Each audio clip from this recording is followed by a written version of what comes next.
So I want to introduce our next speaker, Julia Samuel.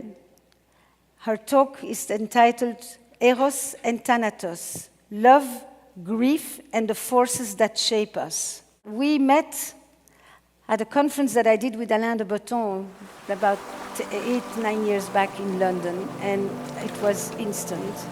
She's a leading UK psychotherapist, and the primary book that Julia is known for is Grief Works, followed by This Too Shall Pass, and her latest book that I think is fantastic is that Every Family Has a Story. She has a podcast, Therapy Works. Please help me welcome Julia Samuel. Morning, everyone. What a privilege and joy to be here, and thank you so much, Esther. You are also quite a tough act to follow, I have to say. So, as Esther said, I've been a psychotherapist specializing in grief for 35 years. And as Esther illustrated today, we all carry... Oh, where's the black thing? Oh, here we go. We all carry the stories that led us to become the therapists that we are today. And my story was that as a child, is this clicking? There we go. I was surrounded by these black and white photographs. I didn't know who these people were until I was a teenager, where I learned that my grandfather had died of cancer, that my mother's mother had died of liver disease, that the man here was my uncle who was killed in Arnhem in the war, and that the woman here was my aunt, Aileen, who died of an asthma attack. My mother's entire family had died by the time she was 25. And my father, his father died of a heart attack on the Queen Mary, and his brother died in a dentist chair by the time my father was 27. But in such significant losses, so traumatic, but in my family, we didn't talk about them, not a word. And if we did talk about them, they were minimized. There's a classic from my mother who was talking about one of her few beloved relations, Martin, who had died, and she rang me and she said, "Darling, I planted Martin today." And that was her code that she's been to his funeral. So, as you can imagine, I inherited the emotional work my parents actually couldn't do. They didn't have that capacity. And understanding what I'd inherited, how it had shaped me, has taken many years, and it's an ongoing process. But it is certainly no surprise that professionally I have dedicated my practice to supporting those in grief, thinking about grief, and understanding the grief process. So what have I learned? Love and loss, life and death. We can't have one without the other. That is the deal. It is the contract we are all born into. And yet, as a culture, we try to fix death as if it's a problem to solve rather than a reality to face. Many of us speak of it in the abstract, like it happens to people over there who pass away or get lost. And we very rarely confront our own personal reality that we will die, or think about our own extinction. Saying that word and looking at your faces, I feel like I'm the party pooper, like saying the thing that no one wants to hear. But hear me out.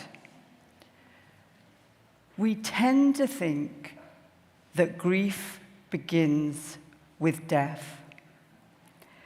But really, grief begins the moment we sense something precious slipping away. Grief begins with love. When a person, a pet, a dream, a way of life is ending, knowing this won't last is where grief takes root. And here Thanatos and Eros come into view, two forces inextricably linked. Eros, the god of love, Thanatos, the Greek spirit of death, in Freud's terms, the life instinct and the death instinct. And the two are totally two sides of the same coin. Thanatos enters the moment something ends. Sometimes he slips in quietly and closes the door. Sometimes he storms in and breaks everything that has come before. Sometimes he is welcome, a relief from the suffering. Thanatos is in our therapy rooms and in ourselves. He's in the person that cannot cry. He's the one that sabotages their own joy. He's not just Freud's death drive. He's every instinct we have to withdraw from hope, from change, and from the unknown. It's when we stick to the familiar pain, having that attachment to suffering, and not let it change us, that we get locked in it. I remember very recently I had a client who told me, I've been running from the death of my parents for 7 years, and then burst into tears because it was a relief. She realized that in running from it, she was locked in it. Because we all have this emotional bandwidth. We have pain one end and joy the other end. When we block the pain, we incrementally block the joy. And then we live in this very narrow bandwidth, scrolling on our text, numbing. But we can't access the joy because we have blocked the pain. Because pain is crucially a portal. Trying to make this thing work. Can someone do it for me? I'm pressing the green one, right? Is it there? Oh, it's there. It's not on here. Because pain is crucially a portal. Paradoxically, it is by allowing ourselves to feel the pain that we heal, not blocking it. Pain is the agent of change. If you only take one thing from what I'm saying, I want you to take that. To allow our pain through our systems, grief is embodied, and sometimes it is unbearable, and it takes longer than we want. But our task is not to banish Thanatos, for when we are supported to face the reality as it is and allow the pain, we may, over time, find our way back to Eros. At the heart of the paradox, where Thanatos is, Eros is nearby.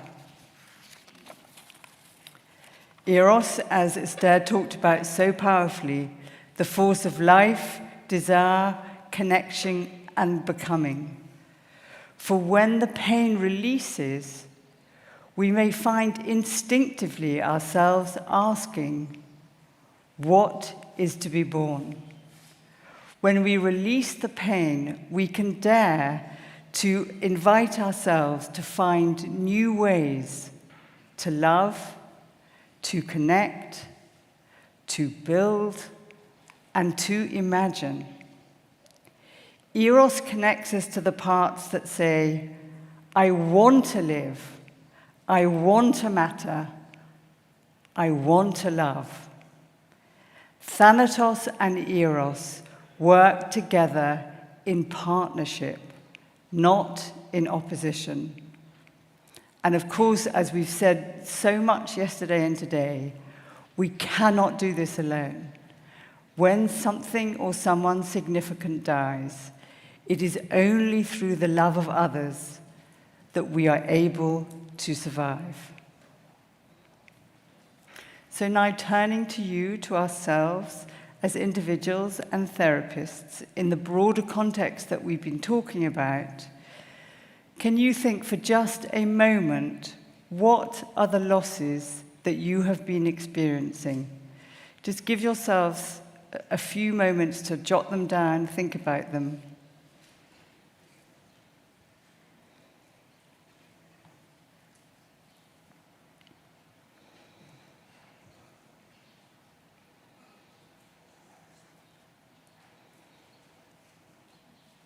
You could probably take a really long time, but I don't have a really long time. I call this new layer of suffering living losses. These griefs accumulate and shape our psyche. How do we manage when we are saturated? The answer is simple and challenging. We must do our own grieving. We need to do it individually, and we need to do it collectively. If we don't, we become unavailable to ourselves, to our families, to our communities, to our clients, and to the life waiting for us in the future. So here is the paradox again. By feeling our pain, we heal. And we resist. And I think the key thing I got from yesterday is that needing to numb and resist the discomfort is what holds us in the discomfort. But pain is the messenger. It tells us something has changed, and we must change too. Grief is not just a feeling. Grief is a form of learning. We are wired to adapt. We are wired to change. Our mind is a learning machine. If we let it take in the data, grief updates our map. It tells us the world has altered. Our life before is gone. And we must change too. Mental health is living in the reality as it is, not as we wish it to be, not as it was.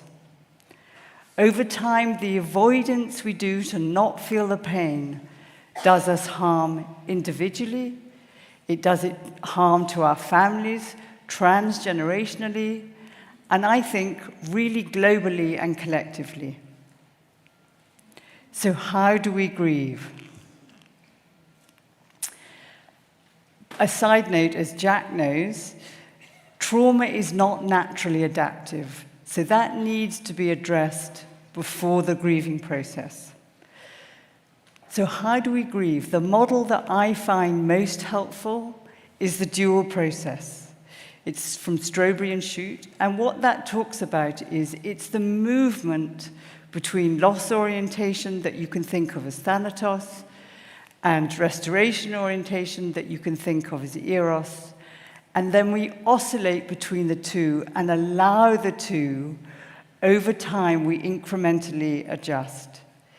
And it isn't an immersion process, so it's really intentionally going to loss, giving it some time to feel the pain, and then intentionally giving ourselves a break from the pain and moving towards being restorative. And also to recognize we don't forget and move on. We don't get over grief. we accommodate it. We build our life around it. And I've developed these 8 pillars of strength. And they're not like in the newspapers, like, these 8 things and you're going to get sorted. These are more like attitudes, habits, and beliefs that when we feel like we've got this black hole that is sucking us into the ground, developing your own toolbox from these pillars of strength can help you process your grief. So I'm going to say it very quickly. The first one is relationship with the person or the life that has died. And the main thing about that is to recognize we have to face the reality of their death, but the love never dies.